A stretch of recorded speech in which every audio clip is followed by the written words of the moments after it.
Hello everyone, this is part 21 of What If Naruto Was Reborn as a Shinigami, and I hope you guys enjoy this video and to like, to subscribe, to share, and check out the playlist. To see more, comment down below. Now let's start the intro. They call me a god. They call me a god. They call me a god. Join my membership, the perks are great. It's in the description. Be sure to like and subscribe, it gives me more motivation. Enjoy. Inari was bored as all get out. It was a rainy day, he had nothing to do, he couldn't work since it was raining, and there was nothing on TV. He had piddled around the house for a bit, helping his grandfather with his papers or watching his mom work in the kitchen, but nothing was catching his interest.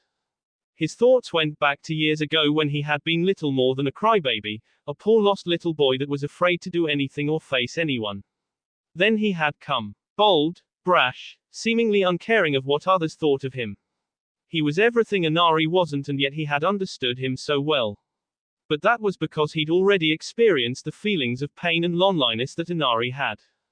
He had spoken unjustly against the boy and had been called on it quite harshly. Instead of confronting the situation, Inari had once again ran and cried. Unlike most people though, Naruto hadn't apologized to him like most others did after yelling at him, feeling bad that they had berated the sad little boy. This only exacerbated the situation though. In the end, he followed Naruto's example and decided to do something. He stood up to people who could have cared him and gained the respect of the one person who understood him. To Inari, that meant the world. He had found his lost courage because of Naruto and had helped his countrymen regain theirs. The land of waves owed a debt to that blonde boy. He hadn't stuck around to see their tribute to him, but they hoped that he had heard of it. After all, it's not every day that you name an entire bridge for someone. Inari yawned and stood up from his seat on the couch. He was about to go up to his room and read a book when he heard someone banging on the door as if they were trying to knock it down. Inari, Tazuna, Tsunami, open the damn door. It's raining cats and dogs out here. Inari didn't recognize the voice and grabbed up a bat he kept by the closet door. He met his grandfather at the top of the stairs and they joined his mother, who was standing by the front door, biting her nails nervously. Tsunami had a worried look on her face as Tazuna strode to the door, but he didn't open it, opting instead to yell out. Who are you and what do you want? I'm an old friend and I want inside. My companions and I are freezing and we searched for almost 2 hours to find your place, you old drunk. I never thought you'd build another house. Tazuna snarled and flung the door open, his finger in the chest of the stranger on the other side of the door. Who in the hell are you calling an old drunk? The blonde man on the other side of the door just smiled and put his hands behind his head in a familiar gesture while his companions stared at the scene with wide eyes. Inari and Tsunami gaped while Tazuna blinked and his brain tried to assess the situation. Naruto. The so-named blonde's grin widened even further in an oh-so-familiar way, reassuring the notion that Tazuna was right. The one and only old man. Now, you gonna let us in or what? Ni-san. Naruto-kun. Naruto soon found himself in two simultaneous hugs from Tsunami and Inari, whose smiles threatened to bring the sun back out. They stood there for a bit until Tazuna coughed into his hand from the doorway.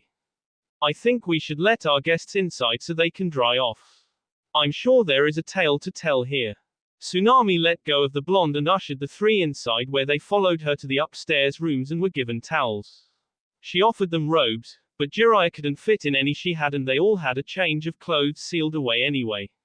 Once Tenten had a towel wrapped around her head to keep her long hair from getting everything wet and Naruto and Jiraiya were sufficiently dry in all the right areas, they headed back downstairs to regale the family with tales of their journey.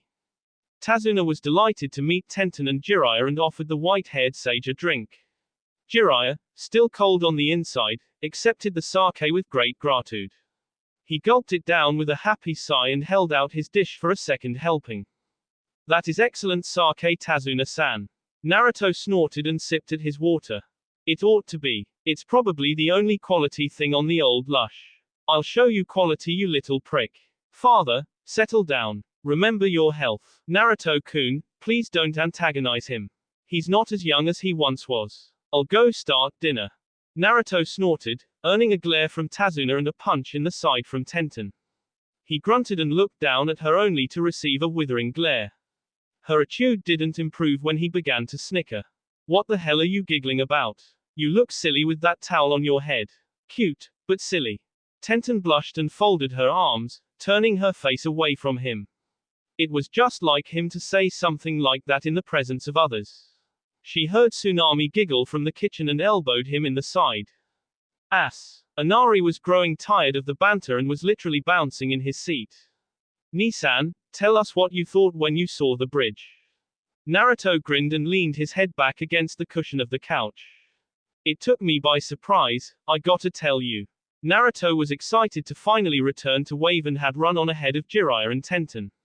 She hollered for him to slow down and was about to run after him, but Jiraiya put a hand on her shoulder and grinned. Let him go. He's just excited to be back here. He doesn't even know he's a hero here. She nodded and they increased their pace to catch up to him. It wasn't long until they reached the massive stone structure that was the bridge and found Naruto gaping at it all. After Team 7 had left Wave, the people had spent time fixing up the bridge to make it presentable. Gone were the grey flagstones that made up the bulk of the walkway of the bridge to be replaced with colourful cobblestones. Lamps were hung all along the pathway to illuminate the pedestrians' path at night, and a massive stone archway was built over the entrance on the Fire Country side. It was a far cry from the grey monstrosity they'd left, and Naruto knew it.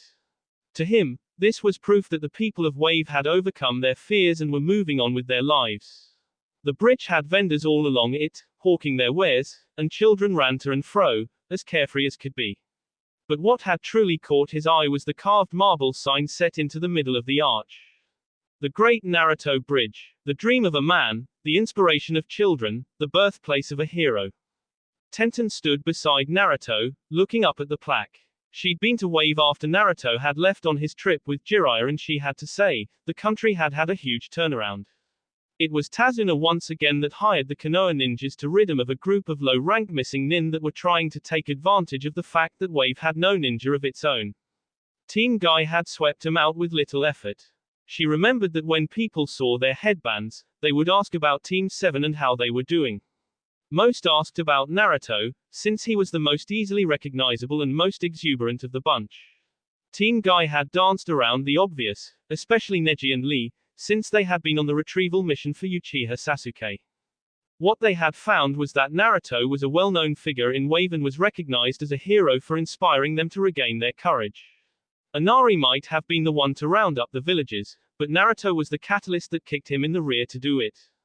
Tenten had been amazed that the bridge was named after the hapless boy, but somehow it seemed to fit. After all, the blonde never ceased to amaze her. She shook herself from her thoughts and turned to look at Naruto.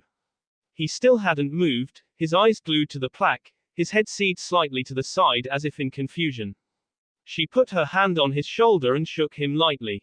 Naruto. Babe, you okay? He shook his head and turned his head to look her in the eyes. I can't believe they gave the bridge the same name as me.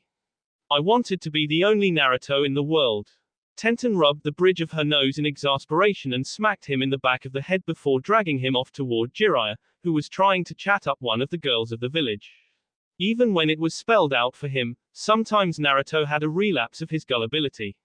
She collared Jiraiya and they began to search for Tazuna's house, arguing about the bridge the whole while. Inari blinked and then snorted while Naruto frowned. You didn't catch that we named the bridge after you. Geez man, it was only spelled out for you on the plaque. Naruto crossed his arms and huffed angrily. He still couldn't handle being made fun of because of his obliviousness. So I didn't catch it right off, so what? Who in the hell would expect someone to name a bridge after them? Excuse me for not thinking that I'm important enough to name a bridge after. Tenten sighed and leaned against him harder, batting her eyelashes at him. Oh come on, Naruto. We're just teasing you. He looked down at her and blinked slowly. You really suck at the girly girl stuff, you know. Her reply was to poke him hard in the ribs and cross her own arms. She hated when he turned the tables on her. Before they could begin to argue again, Tsunami called from the kitchen that dinner was ready and everyone began to file in. Inari noticed the wings tattoo to his back and tapped Naruto on the shoulder. When did you get a tattoo? Tsunami frowned and wagged her finger at him. Honestly, Naruto-kun, a tattoo. What possessed you to do that? I can't show you inside. I'll show you after dinner what it's for, okay? The two nodded and Tazuna glanced across the table. What tattoo? Inari scooped some dumplings onto his plate and passed them to Jiraiya. Naruto has a tattoo of some black wings on his back. I think Tenten-san has a flower on her arm too. Tsunami clucked her tongue disapprovingly. Children today and their need to modify their boss. I swear, when I was younger it was unseemly to get a tattoo. Naruto sighed and took a sip of his tea. It would be interesting to see their reactions at least. Naruto and Tenten stood side by side in front of the family while Jiraiya stood off to one side, leaning against the side of the house. Naruto was about to step forward, when Tenten put her hand on his chest and pushed him back. I am not following your act. You go last. At least Keppuku will get a couple of oohs and ahs before you show them what you have. He chortled and bowed graciously as she stepped forward. She smiled at the family and rolled back her sleeve slightly to show them her black rose. This is my tattoo, a black rose. It actually hides a seal that allows me to hide away my sword, Keppuku. She's sentient. Inari stared dumbly for a moment and looked at his mom. What's sentient mean? It means that her sword is somewhat alive, Inari. His eyes widened and he looked back at her eagerly. Well, come on, let's see it. Inari, don't be rude. It's all right, Mom. He'll know better in a few moments. Tenten ran her hand over the seal and her giant feather-like sword popped into existence. She grinned at the gaping faces of the family until Inari snorted and crossed his arms. What's so special about that? It's just a giant feather. What can that do? Tenten's grin widened as she took a few steps back and stood to the side of a tree. She pirouetted on her heel and slashed her sword at the tree before standing upright and walking back to the family. Inari looked at her like she'd grown another head. That didn't do anything. What were you trying to prove? As soon as he had finished his sentence, the tree began to slide to one side and crashed onto the ground, its trunk SD perfectly, leaving no rough edges. Tenten shouldered her Zanbatsu and put a hand on her hip as she seed it. What do you say to that, smarty pants? Want to see how sharp Keppuku is? Inari shook his head quickly and stood slightly behind his mom, causing Tenten to giggle. Tenten-san, why do you call your sword Innocence? It seems a strange and misleading name for a sword. Tenten smiled at Tsunami as she sealed Keppuku away again. I didn't name her that, Tsunami-san. Keppuku told me her name. She talks to me sometimes. She says that Naruto's chakra tastes like sweet corn. Yeah, I taste great and I'm good for you too. Don't have to tell me that. Tenten smiled at her boyfriend and walked over to stand beside Jiraiya. Just get on with the show, blondes. Naruto snorted and strode forward with a smirk. Okay, guys, do you want to know about my tattoo or about my weapons? Tazuna took a swig of his sake and wiped his mouth. I think after tonight I might have to take up drinking again. Let's see the weapons first. Naruto nodded and swiped the seal on his arm, making his hammer leap into existence. The family stared in awe at the mass of metal, taking in all its swirls and small nuances on the body of the hammer. Tazuna took another deep swig as he eyed it. Damn, boy, that thing must weigh a ton. How can you heft that much weight? Naruto grinned and grasped his hammer by the handle, holding it out at arm's length before tossing it into the air as high as he could. They watched as it tumbled end over end until it hit the ground like a bomb, burying half of one side in the ground. The family gaped at the sight and Tsunami swiped Tazuna's bottle and took a swig before handing it back, her eyes never leaving the hammer. We certainly keep some interesting company, father. Yes we do, dear. Yes we do. Inari, meanwhile, had stepped up to the hammer and was trying in vain to pull it from its hole. He finally stopped grunting and pulling when Naruto put a hand on his shoulder and motioned for him to move back. The hammer is just one thing I have. The second thing is this chain wrapped around my waist. Inari nodded as he stepped back by his grandfather and mother. It looks like an ordinary chain, Nissan. What can it do? The three's mouths fell open again as the chain began to slowly unwind itself from his waist and undulate in the air like a cobra ready to strike. Naruto pointed to the hammer and the chain struck the end of the hilt and lifted the massive hunk of steel into the air. Naruto grinned and folded his arms as it swung the hammer round and round before lashing out and destroying the tree that Tenten had felled. The chain drew the hammer back slowly and gently sat it into Naruto's hand, disconnecting itself and going back to waving behind him. Naruto pointed at Inari and the chain unwound itself completely, serpentining on the ground and showing up the boy's legs, winding itself around his shoulders. Tazuna watched the chain with care and took another shaky gulp of sake. I'm getting too old for this s. Call off your chain, snake, boy. Show us what your tattoo can do. Naruto nodded and called the chain back, watching as Inari relaxed a little more when it left his shoulders and he watched it shear back. It wound its way back around Naruto's waist and cinched itself in while Naruto rolled his shoulders. Okay, don't freak out.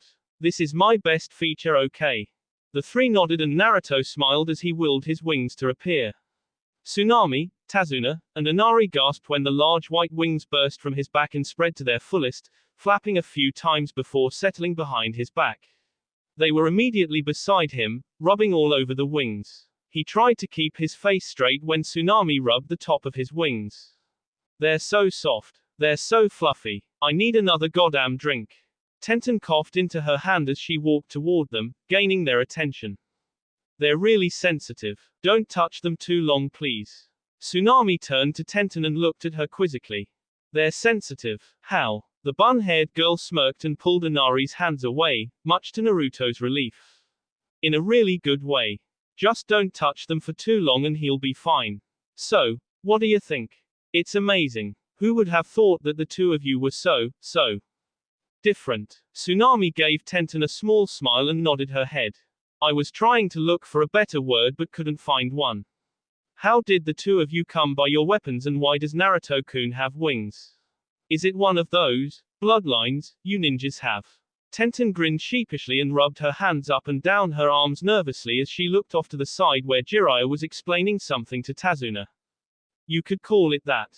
I'd really rather not go into it since it involves both of us and the less you know, the better. Tsunami frowned but nodded her head. Ninjas always had secrets and this was no exception. She would get no answers out of these three and that bugged her, but it probably was for the best. She watched as Naruto hid his wings again inside the tattoo and everyone chatted for a bit outside before going in for the evening. Naruto and Tenten had their own room and Jiraiya informed them he would be doing some information gathering for a while before bed. They merely waved at him as he dove out the window and lay down on the bed together to sleep. Tomorrow, Naruto informed her, he would be going to visit the graves of two important people in his life and he wanted to go alone. Naruto walked through the streets of the village, nodding to those he passed with a smile on his face. It had been a long time since he had been to wave and he regretted never visiting the graves of Haku and Zabuza. He heard the shout of a flower vendor and strode up to the stand. He picked up two colorful bouquets and paid the man, walking away with a wave over his shoulder. The closer he got to the graves the more his mood went south. By the time he reached the hilltop where the two were buried his mood was very somber. Naruto knelt before each grave and placed the flowers near the headstone. He made a mental note that he would have to get Zabuza's sword back from Sugetsu. Even if he was the second coming of Zabuza, the sword had not been passed to him and he did not defeat the man, therefore the sword was not his. That sword was meant to mark the grave of one of the world's greatest swordsmen. Naruto stepped back from the graves and sat down on the ground with his legs crossed, his knuckles drumming a tune onto the ground as he thought of what to say. I'm sorry that I didn't visit sooner. I've been busy. What with finding out I'm the destined warrior of Kami, getting a girlfriend, trying to find Sasuke, getting rid of Akatsuki, it's just been so damn much. I know I didn't really know you guys and yet, I feel like I knew you all my life. He sighed and picked up a pebble from the ground, winging it over the hilltop and into the water below. Haku, you were so much like me it was scary. We could have been good friends if you would have lived. Zabuza, you were human after all under your guise of a demon. I wonder sometimes what life would have been like if you guys would have lived. What would have happened if you'd have lived and maybe come back to Konoha with us? He looked around to see if anyone was there and ducked his head again. It's a dream, I know that, but I think of what I could have learned from the two of you. Haku, I'd have liked to show you the sights of Konoha and that there was more to life than being a tool. Zabuza, I would have liked to train with you. Look what you did with Haku in just a few short years.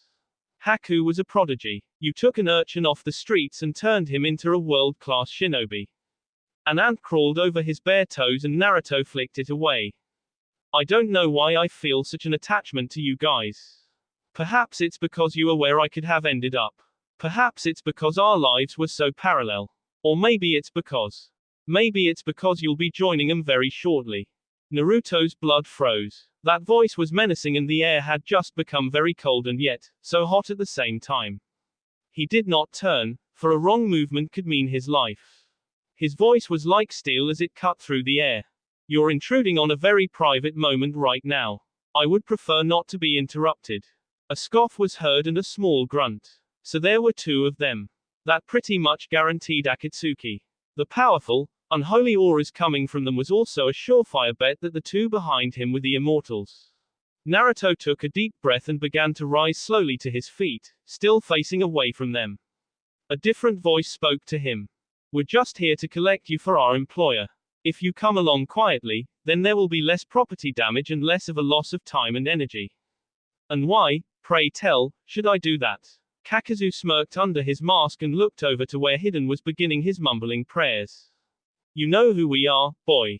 You know what we're capable of. We are Kakazu of Waterfall and Hidden, worshipper of Jashin.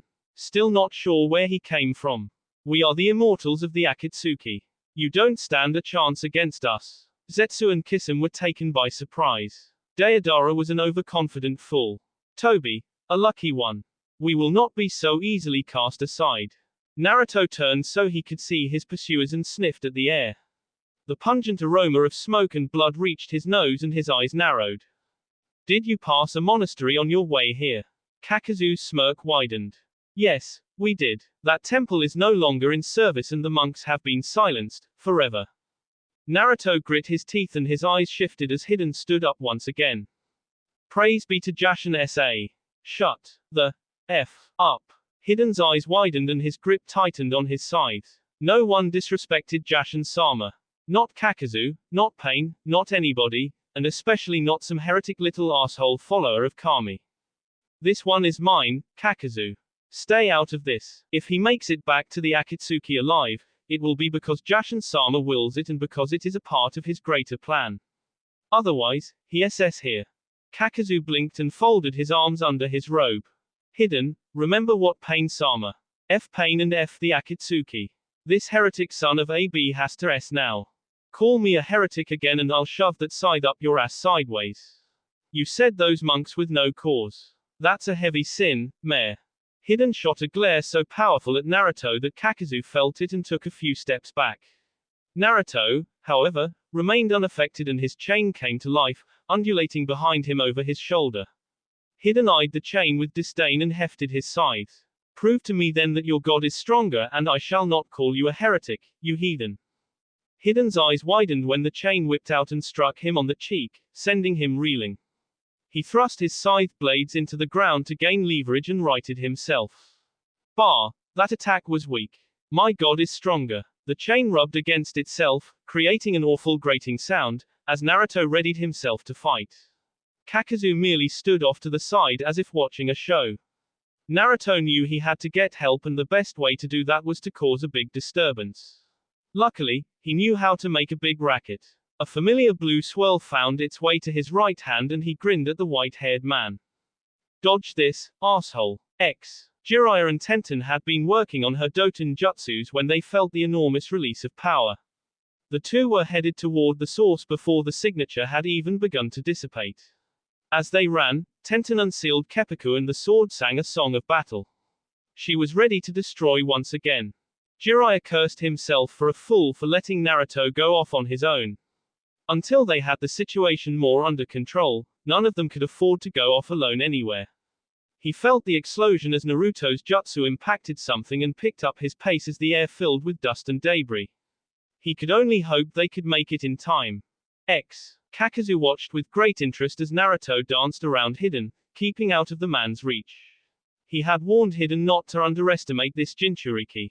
The Ninetales was in a totally different league than the other tailed demons and Naruto was a formidable foe even without the fox.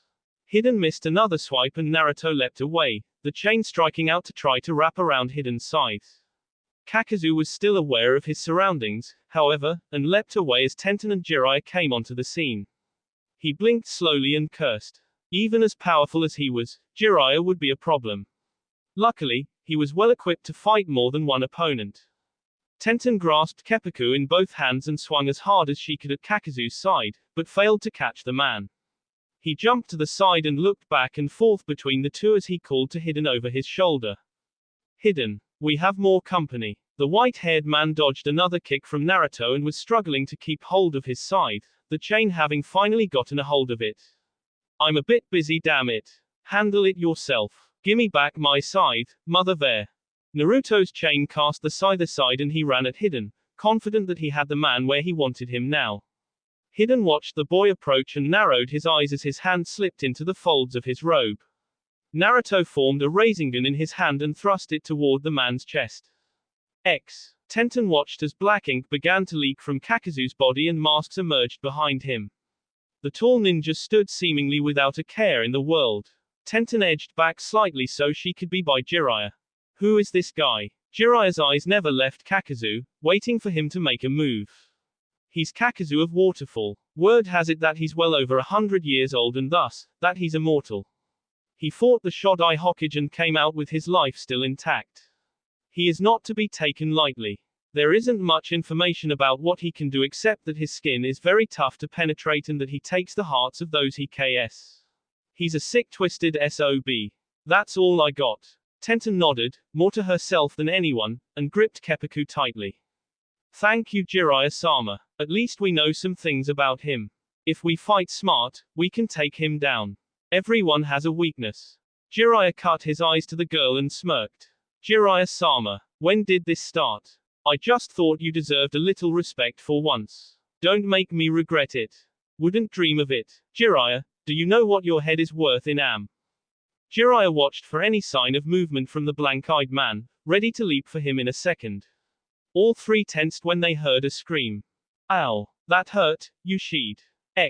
Naruto leapt back with a kunai in his hand, covered with Hiden's blood. The strange ninja had pulled a hidden kunai out of his sleeve and tried to Naruto as he got close. Naruto's chain blocked the kunai and pulled it away, dropping it into Naruto's waiting hand. The winged boy thrust the kunai forward and watched as Hiden didn't even bother to dodge this time. Hiden was tired of playing around and decided that he would start his ritual. This heathen deserved to Jinchuriki or not.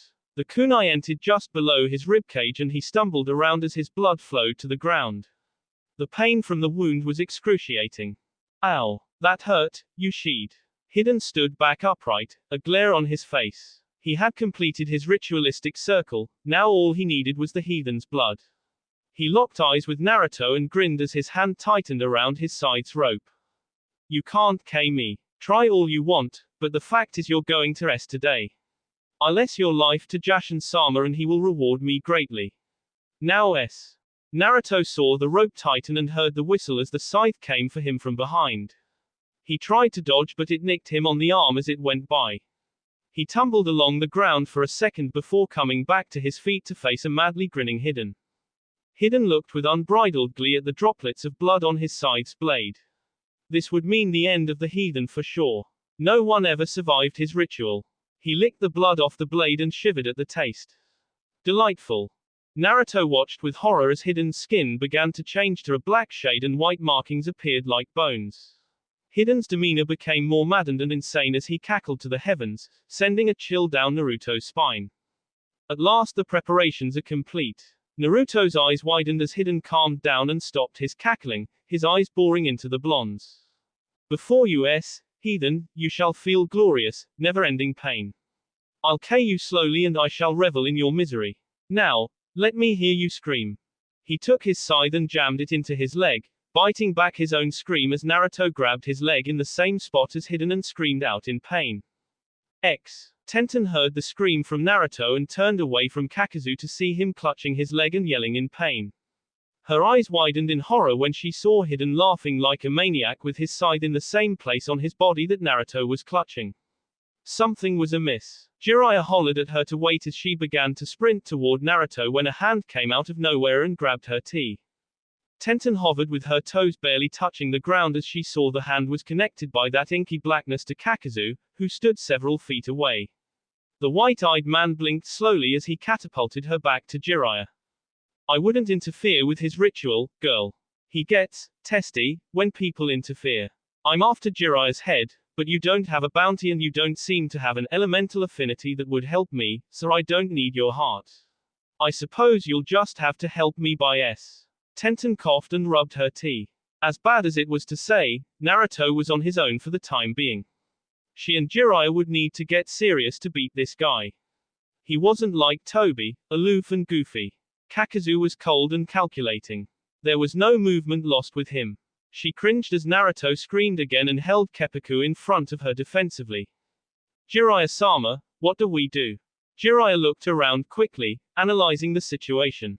If Tenten and Naruto weren't present, he'd just summon a toad the size of the Hokage Tower and be done with it. But Kakazu wasn't normal and he doubted that would work either. They'd need a plan. For the moment, we don't know what those masks do or what he's capable of. Hang back and watch for an opening while I try to eliminate him. Then we'll help Naruto. Watch carefully for an opening. Before Tenten could agree, Jiraiya leapt into battle and began to exchange blows with Kakazu. The man's skin was like iron, but Jiraiya knew it was chakra manipulation at its finest. He'd simply have to find a way to break through it, or give Tenten an opening for her to use Keppuku on him. Naruto coughed up blood and assessed his situation. He was stuck with a psychopath who could curse people by linking himself with them so that any wound inflicted on him would reflect on his victim. The sick part was he reveled in the pain that his victim suffered through. Naruto grasped his arm where Hiden had cut himself and grunted as the wound began to heal up. Hiden grinned maliciously and twirled his scythe. He truly loved the misery of his victims. You are by far the most interesting to Jahan-sama I've ever had. You injuries heal almost as fast as I can make them. I wonder how long you can go before I can simply bleed you to death. Naruto grunted and put his hands on his knees, pulling himself to his full height. Hiden tapped his scythe on the ground impatiently. Hadn't Itachi said something about wings? Why yes, he had. Come on, come on. Get a grip, Sheed. We've got a long ways to go before US. Itachi told us you had wings. Where are they? They get sped off. Naruto took a deep breath and subtly checked himself out, stalling for time. Hiden seemed to like the sound of his own voice and was currently trying to talk his ear off, or goad him into doing something stupid. It was times like these that he wished he had Shikamaru with him. He could think on the fly well enough, but he needed a plan. He needed time to think about the situation. They didn't get sped off, you psychotic, lunatic. A swipe. Hiden answered him by slashing the scythe's blades down his right arm, making Naruto scream again. The blonde grit his teeth and glared at the slick-haired man as the wound hissed and began to close. I'll show you my wings all right. We'll see what happens when I do. Hiden watched happily as the huge wings burst into existence and he licked his blades again in anticipation. Blood from angel wings was not something he would get to taste often, if ever again. The Jinchuriki would have to stay alive a little longer. Show me what happens then, Hiden. Come at me. Naruto flapped his wings and crouched down, before taking off toward Hiden like he'd been shot out of a cannon. Hiden's eyes widened as Naruto got closer and closer and made to jam his scythe into his stomach, but Naruto barreled into him and they blew back into the forest through the trees. The scythe, which had been poised to go into Hiden's stomach, went into his chest and Naruto gasped in shock and grabbed his chest before he realized he felt no pain. He jumped back from the pile of trees that lay atop Hiden and looked back to where they had been. The circle of blood was still there. So that was the key. As long as he kept the Akatsuki member out of that circle he had a chance. Hiden was pissed. The damnable heathen had knocked him from his circle and would surely try to keep him from getting back in. He'd have to fight his way back. He groped around for his scythe and found that the rope attached to his scythe was moving away from him. He followed the line to find Naruto's chain had his scythe in its grip again. Well, that would make his task more difficult.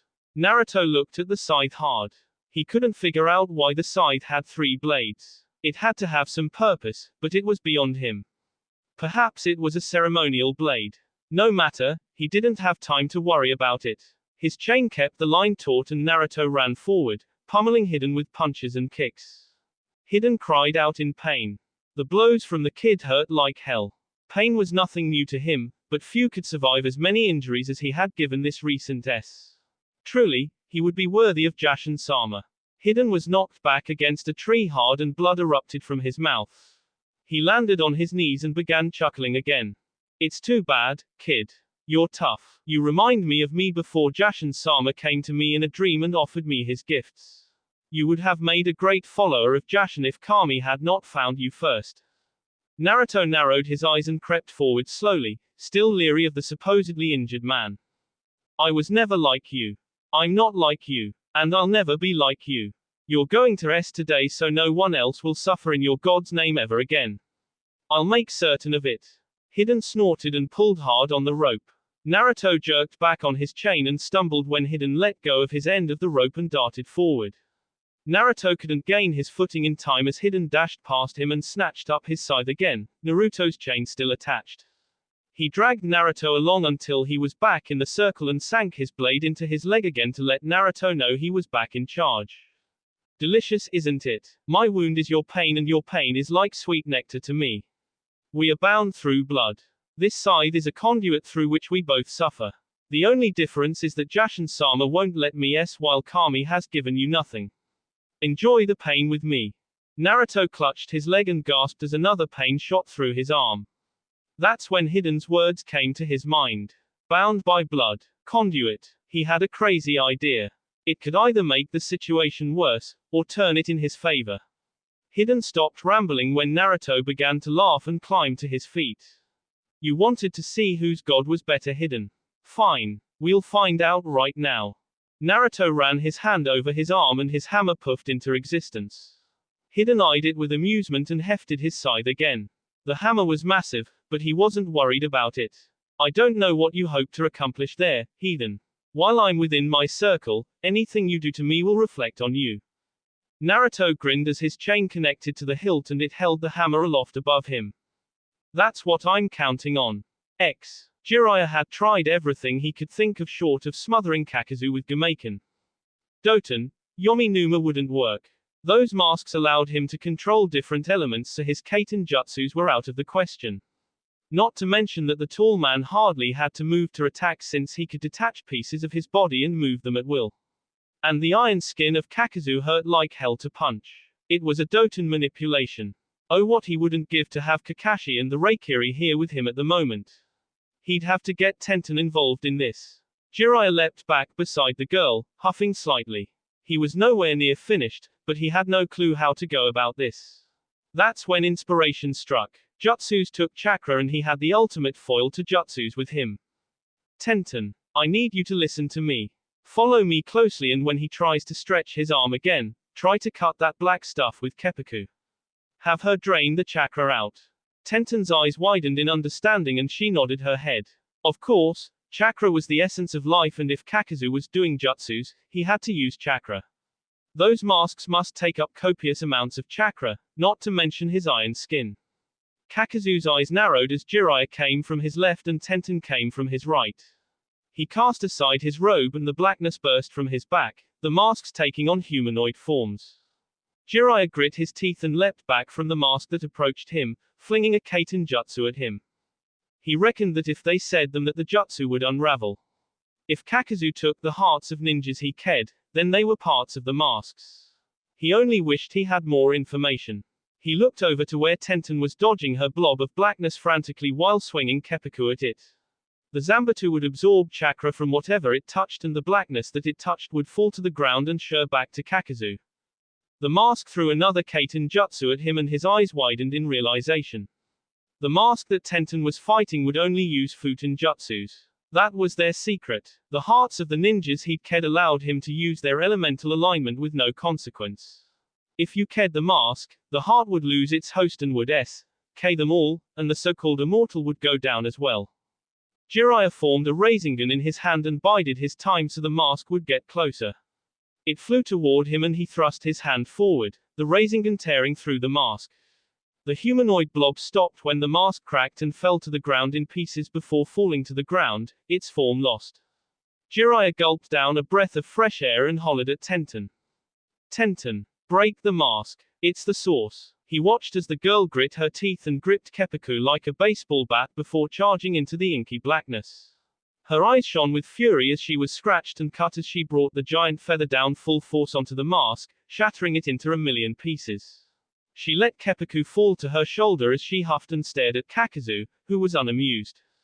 It's been quite a while since anyone was able to K even one heart, let alone two.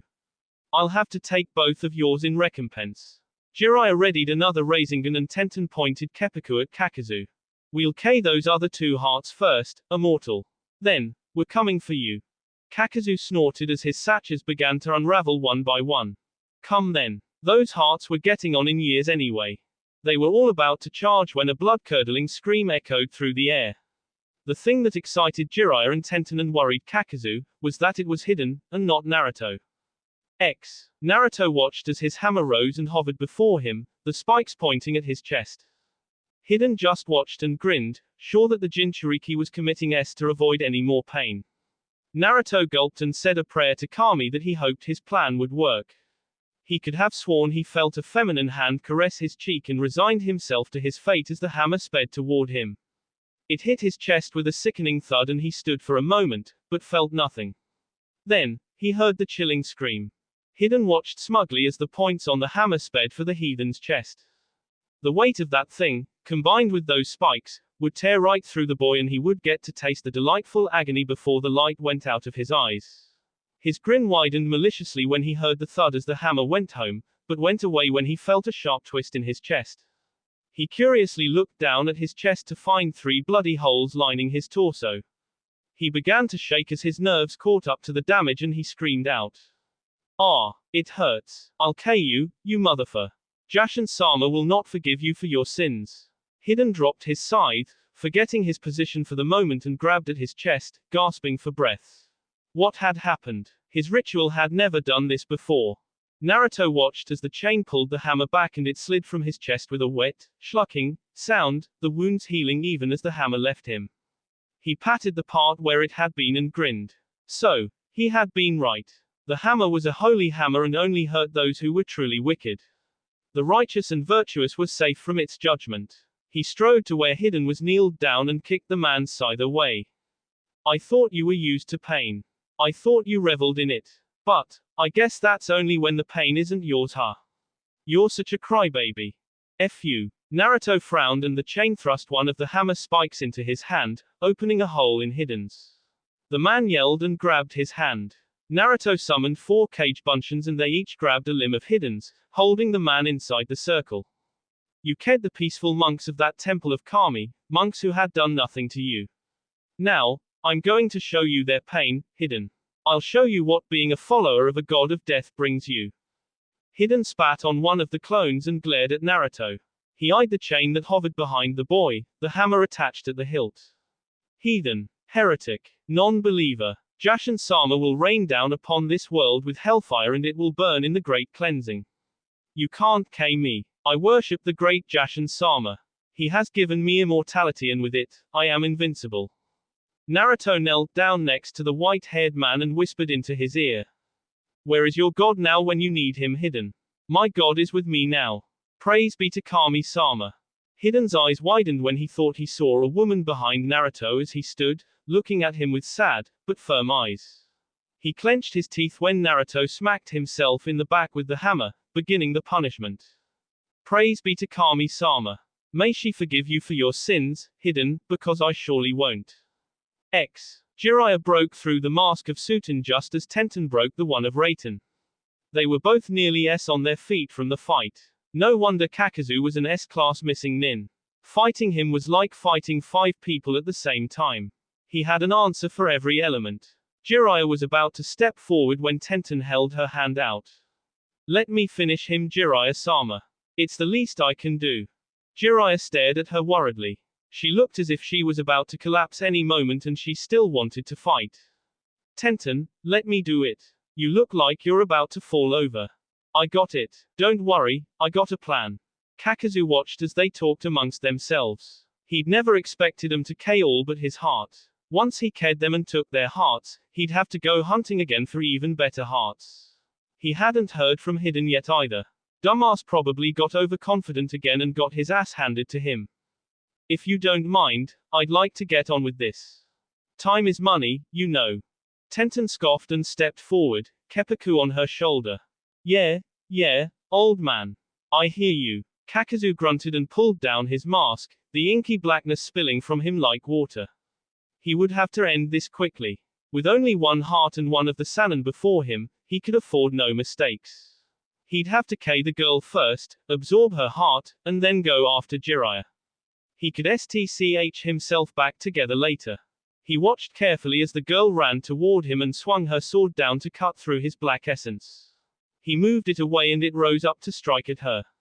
Tenten quickly leapt back before any part of him could grab a hold of her. If she let him get her, it was over. He'd her to pieces and take her heart. None of her jutsus were powerful enough to do anything to him, so she'd simply have to rely on her sword and her cunning. Kakazu knew this and would surely use it against her. Tenten took a deep breath and cleared her mind of all thoughts. She'd need to be totally focused for this. Her eyes opened and she ran for Kakazu, Keppaku trailing behind her. She dodged through all his SS at her with his black essence, twirling and pirouetting, Keppaku slicing through the jet black ink and making it fall to the ground. Kakazu would have smirked if he could. She was falling right into his trap. Tenten leapt into the air and brought the sword down onto his shoulder, only to be grabbed and swept back by the blackness, her limbs splayed out. Jiraiya watched with alarm as Tenten struggled and Kakazu approached her quickly, his hand reattaching and sewing itself back together. Kakazu's blank eyes gleamed evilly as he pulled his hand back, preparing for the king blow. Jiraiya was on his way but knew he wouldn't make it in time, tired as he was. It's been fun, girl. Know that your usefulness will live on through me.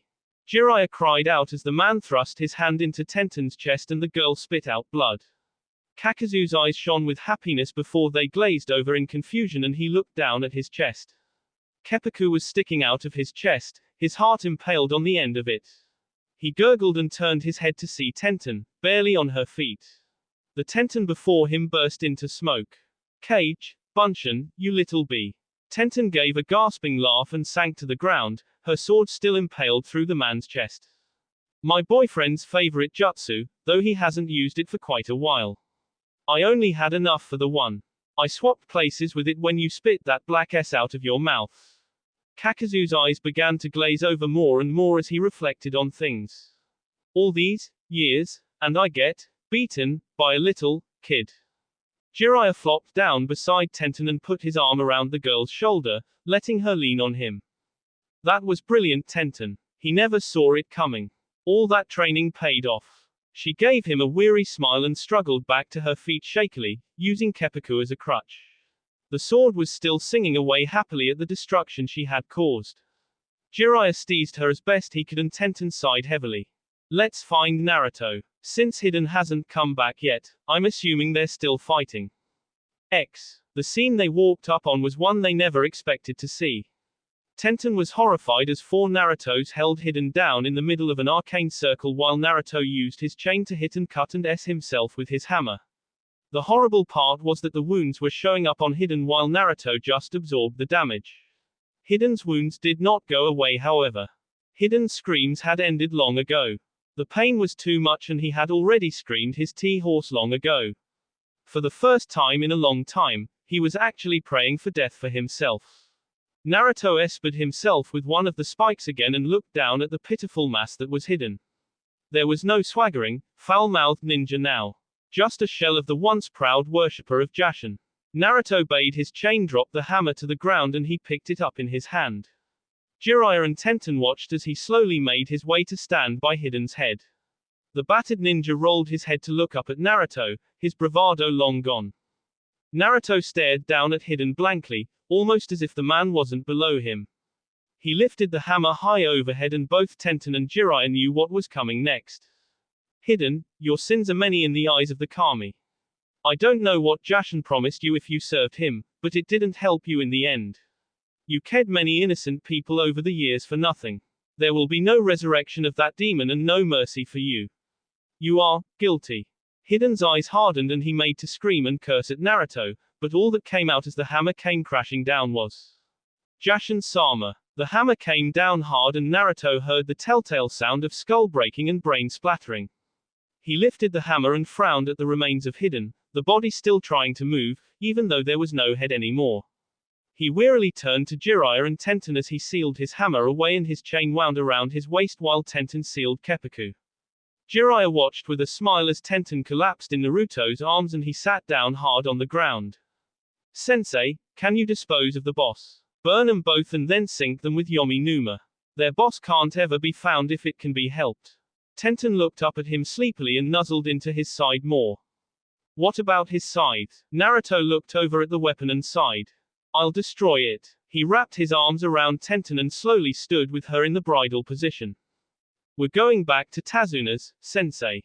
Come there when you're through. Jiraiya nodded and summoned a frog big enough to spit oil on the boss and began the process to burn them before sinking them into the ground forever.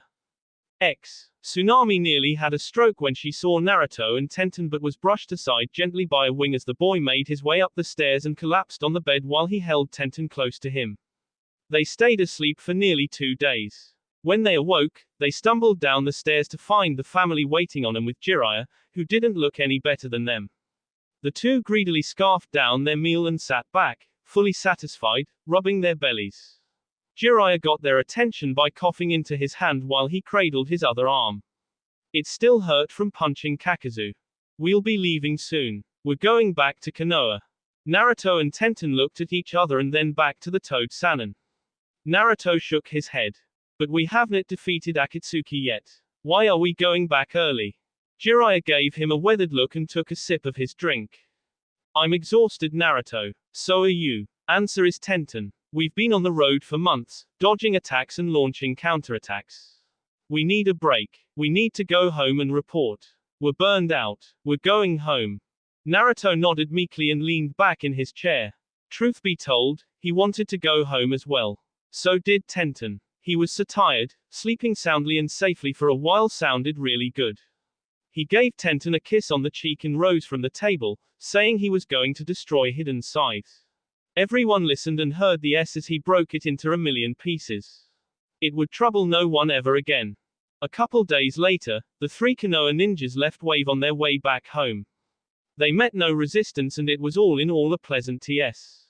The gate guards of Konoha recognized them immediately and let him through with a salute. It was difficult not to recognize the weapon's mistress, the Toad Sannin, and the Angel of Konoha with the defining features. Jiraiya informed them that before they could go home they had to check in with Tsunade. Both teens groaned but followed along obediently. They only hoped it would be short. Naruto opened the door to Tsunade's office and his jaw dropped. There by Tsunade's desk, chatting with her, was Itachi. Naruto narrowed his eyes and stomped forward. What the hell are you doing here? Itachi coolly looked at the boy and a small smile tugged at his lips. You've gotten even stronger. Excellent. And I see the immortals fell before you. I'm here, because it is time, Naruto-kun, for us to move. The Akatsuki is essentially no more. All that is left is Pain and Toby. Jiraiya stepped beside Naruto as Tenten flanked his other side and looked to Tsunade first, then Itachi. What about the woman? There was a female in Akatsuki. Gone. I disposed of her. Tenten glared at Itachi as he returned her gaze. Explanations are in order, Itachi. We haven't heard from you in months. Itachi nodded and swept his hand, motioning for them to take seats. I'll explain all I can about what has transpired in the past few months. Have a seat. The 3 took their seats, eagerly waiting to hear what had to be said. Itachi took a deep breath and slowly let it out before locking eyes with each of them. First things first. Madara knows about my betrayal. That's why I'm here. Naruto frowned but nodded his head. So, we're going to make our move now. Yes, we're going to make our move. That will be all for this video. Be sure to like, subscribe, share, and comment down below for more videos. Goodbye.